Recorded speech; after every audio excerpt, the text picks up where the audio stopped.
Olá pessoal, tudo bem? Hoje eu estou com a maior autoridade em dermatologia desse planeta, da galáxia, a doutora Lígia Cobos. É um prazer estar aqui, muito obrigado, Lígia. O prazer é meu, e olha que o Bruno Caíque, que esse nome já é muito famoso, mas vai atingir níveis internacionais.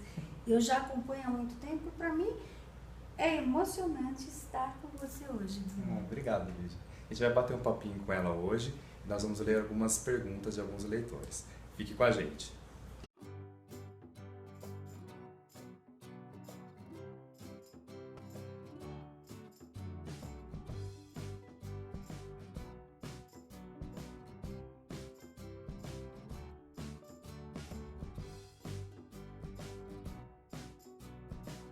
Doutora Lígia, é um prazer estar aqui e nós gostaríamos de saber como começou a carreira pela dermatologia, a escolha por essa especialização de tanto prestígio, né, hoje em dia.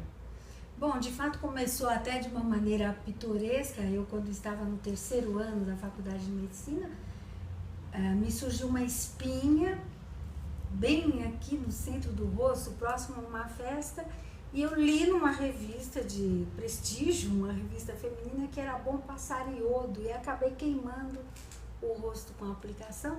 Fui atendida no departamento de dermatologia da Escola Paulista de Medicina e fui violentamente criticada pelos médicos, pelos residentes. Onde já se viu uma estudante de medicina fazer uma coisa dessas? E eu lembro que eu respondi, mas estava numa revista. e com isso me chamou a atenção que, se eu, estudante de medicina, fazia uma bobagem dessa, o que não fariam as outras moças? E aí eu comecei a me interessar pela dermatologia, ainda no terceiro ano.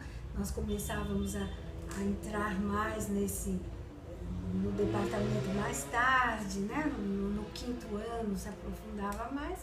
E aí realmente eu resolvi seguir, e foi uma coisa muito boa. Tive grandes professores que me orientaram, que mesmo os que já se foram, o Dr. Raimundo Martins de Castro, deixaram livros, Dr. Sampaio, deixaram livros que são uma referência para nós até hoje. E foi um sucesso, né? Está sendo um sucesso essa escolha, né? Na época que eu comecei, há mais de 30 anos atrás, ainda não era tão popular entre as jovens médicas a escolha pela dermatologia. Agora é uma especialidade muito procurada, né? Acho que é mais concorrida, né? É a mesma, eu ouvi dizer que está muito concorrida. Inclusive, outro dia até o pai de uma moça, estudante de medicina, que também é médico, falou que a culpa é minha. Com certeza, né? Todo mundo que se espelha no seu sucesso, nessa sua influência hoje em dia. E hoje mudou um pouco o perfil dos pacientes. A gente tem um paciente hoje que procura mais os procedimentos estéticos. Como que está o panorama hoje? A dermatologia abrange tudo, inclusive beleza é saúde, né? É um braço natural da dermatologia como ciência médica, né? Se a medicina propiciou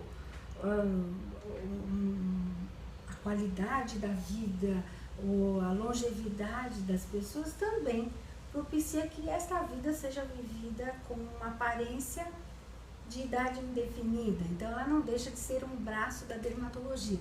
Mas eu posso dizer que vocês da mídia são os responsáveis por divulgarem que é o médico dermatologista, o médico cirurgião plástico, que também é responsável por essa área da conservação da aparência, da correção de defeitos inestéticos, né? E talvez há 30 anos atrás as pessoas procurassem mais o dermatologista para algo que parecesse mais uma doença e procurasse mais o conselho no balcão de uma farmácia para um problema estético. E hoje as pessoas sabem que o dermatologista é que entende bem das coisas. E os pacientes masculinos?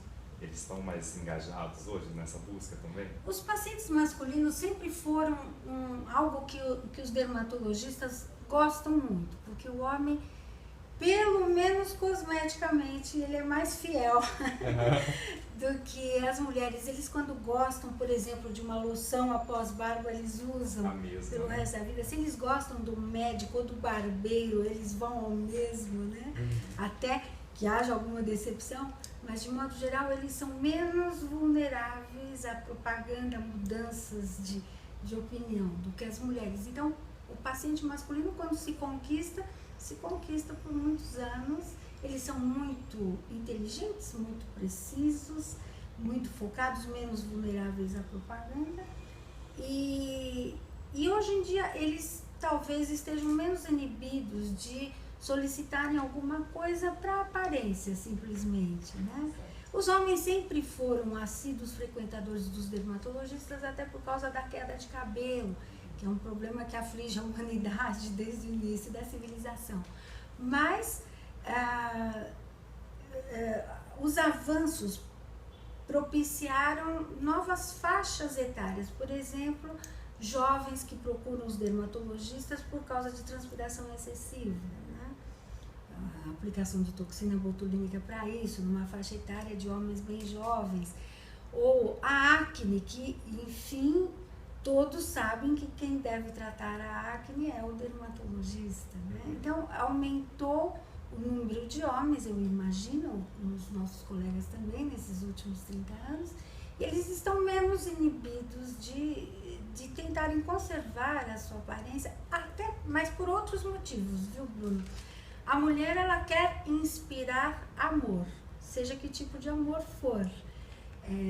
Desde pequena ela quer ser bonita para agradar o pai, para as professoras a acharem graciosa, na juventude agradar o namorado, concorrer com as amigas, mas na idade madura ela quer parecer bem para os netos ou para seus alunos, mas o homem tem uma motivação peculiar, profissional. O homem põe a profissão em primeiro lugar. E um dos maiores motivos de um homem melhorar a aparência é a motivação profissional, para ele se manter competitivo no mercado de trabalho. Eu acho isso cativante no homem, essa maneira de pôr o trabalho como muito importante. Recentemente você retornou do congresso, né, o American Academy, e quais são as novidades hoje em dia que foram lançadas assim, de procedimentos? Você poderia citar para a gente? Olha, muitas coisas até que já se discutiam, é claro, você que é da área científica sabe que a ciência avança, às vezes com repentes, né?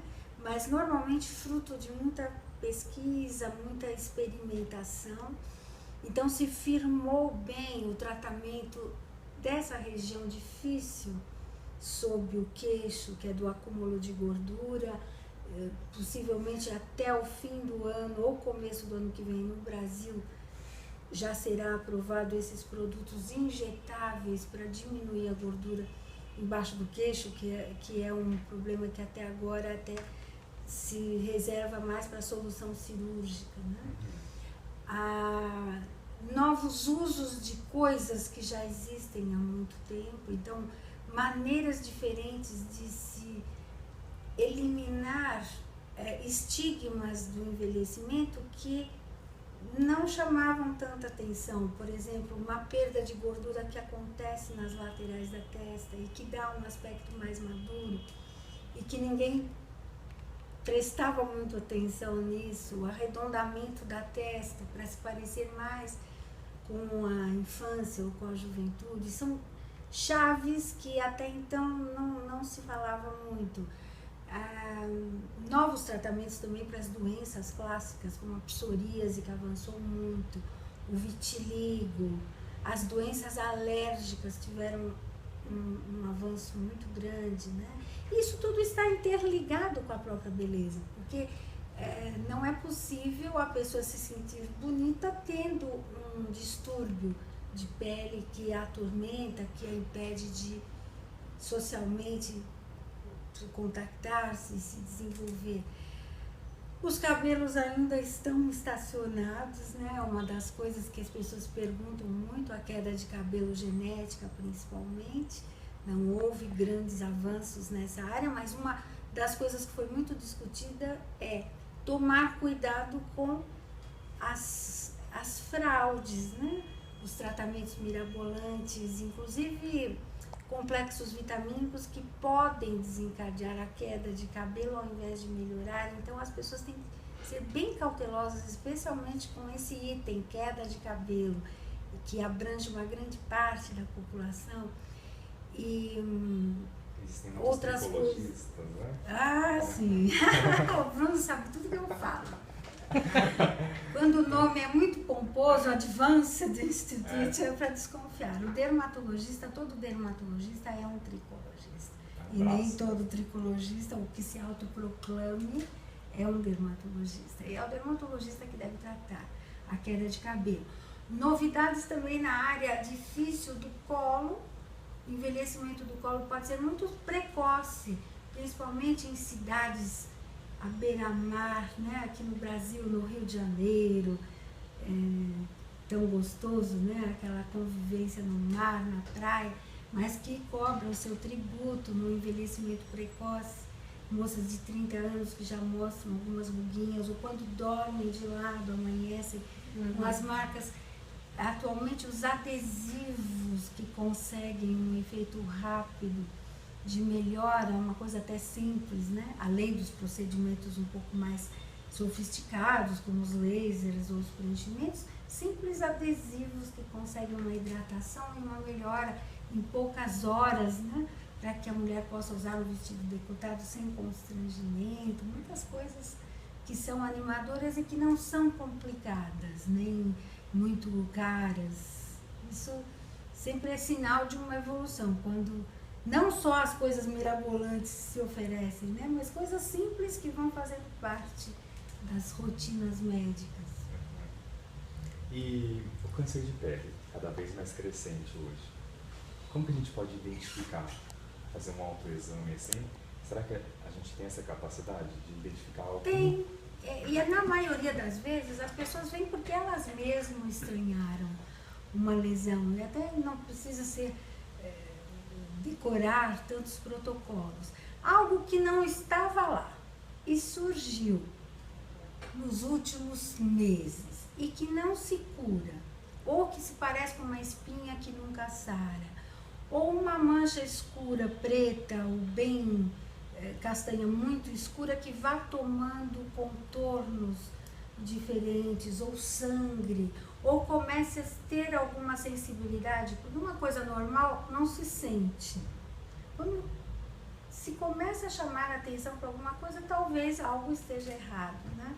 Uma sensação de ardor, ou uma sensação de desconforto, ainda que muito localizado, não custa procurar o seu dermatologista no serviço de saúde que a pessoa tenha disponível, que ele, sem precisar de exames complexos. Uma coisa muito boa da dermatologia é que a dermatologia, de fato, precisa de muito pouco laboratório, né?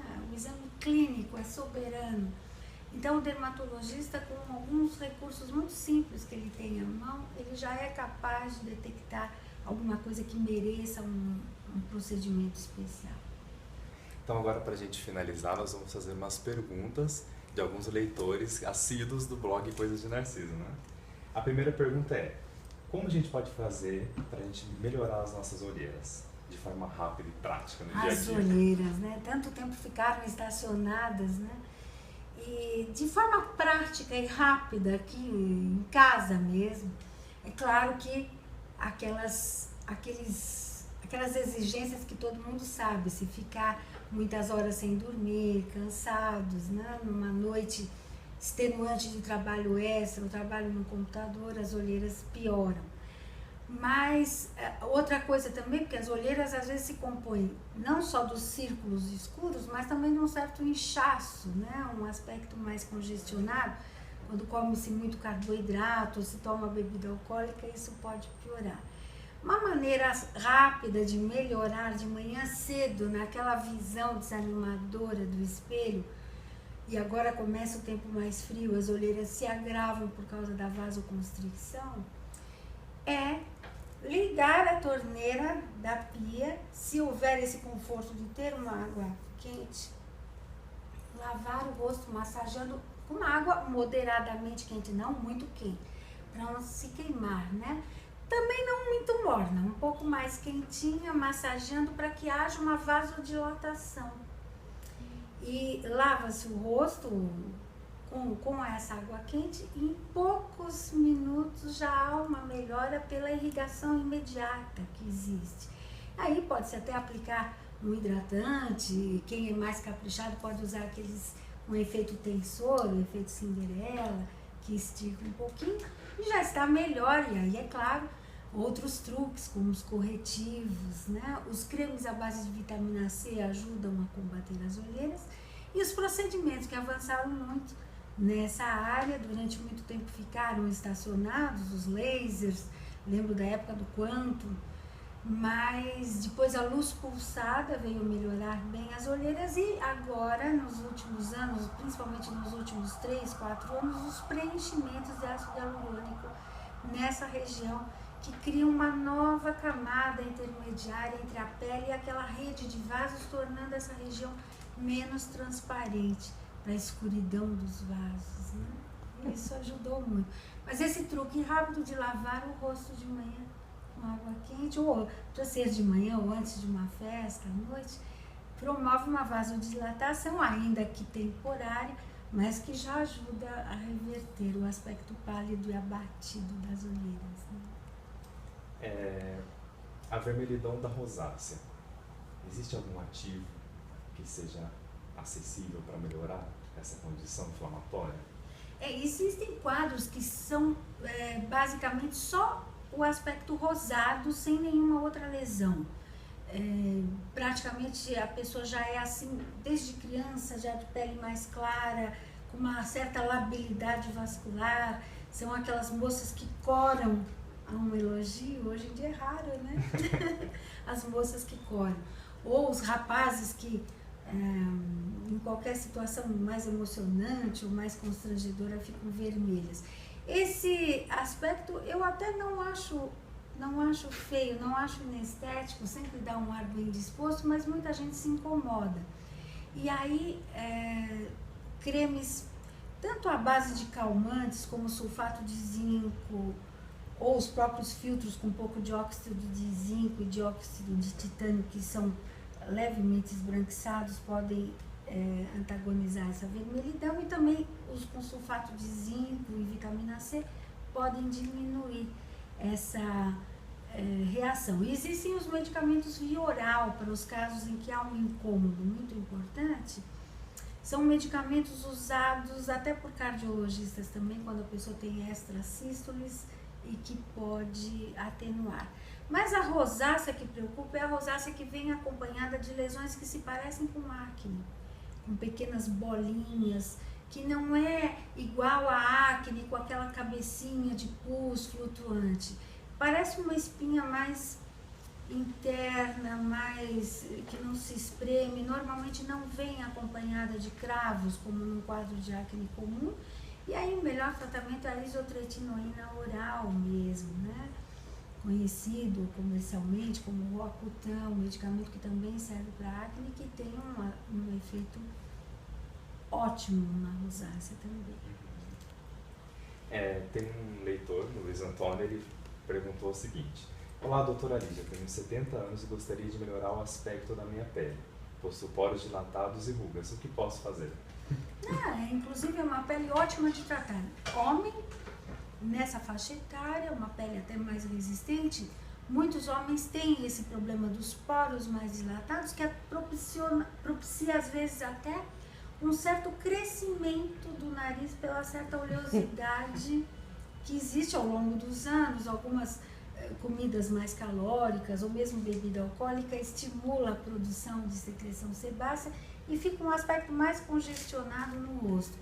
O ideal é usar os produtos à base de ácidos, então tanto o ácido glicólico como o ácido retinóico prescrito por dermatologista, ou a própria isotretinoína oral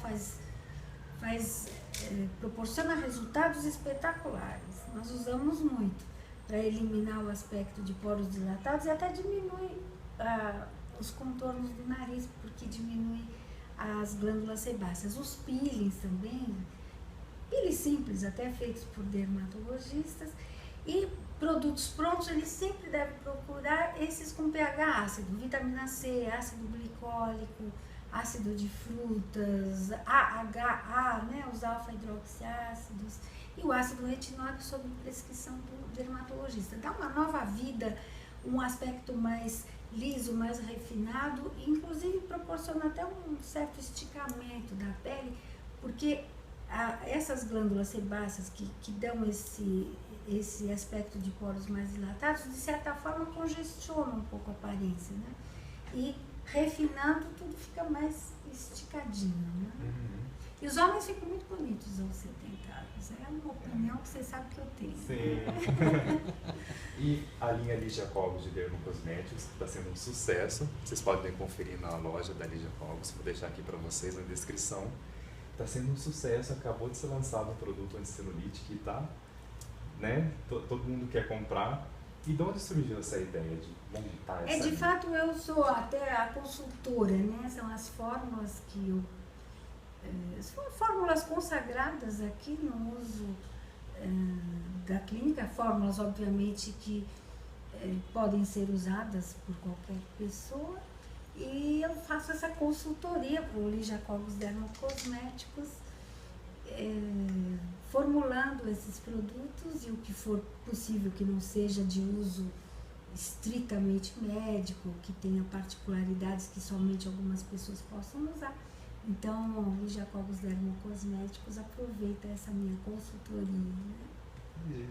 Bom, Lígia, é isso. Muito obrigado por ter nos recebido. Eu é que agradeço, olha só. Eu sou grande fã, você foi uma grande influência na minha carreira aí na cosmetologia, por ter escolhido esta área. Eu gostaria de agradecer imensamente por ter nos recebido. Não, muito obrigado. Eu é que agradeço. Essa clínica de tanto prestígio que funciona até as 4 da manhã, né? Em alguns dias da semana. Já chegou o dia de sairmos às 7 e voltarmos às 9. Mas ultimamente nós estamos mais organizados. Mas eu acho interessante você, Bruno, essa sua mentalidade. Apesar de você gostar muito da parte glamurosa da existência, ter um gosto, um joie de vivre, né? Como diziam os franceses. Mas você tem uma mente muito científica, sempre teve, sempre procurando o que é verdadeiro, o que é baseado em experiências com substrato científico mesmo. Eu acho que isso é importante, alguém na mídia que divulgue coisas científicas, coisas sérias que as pessoas realmente possam aproveitar com segurança, né?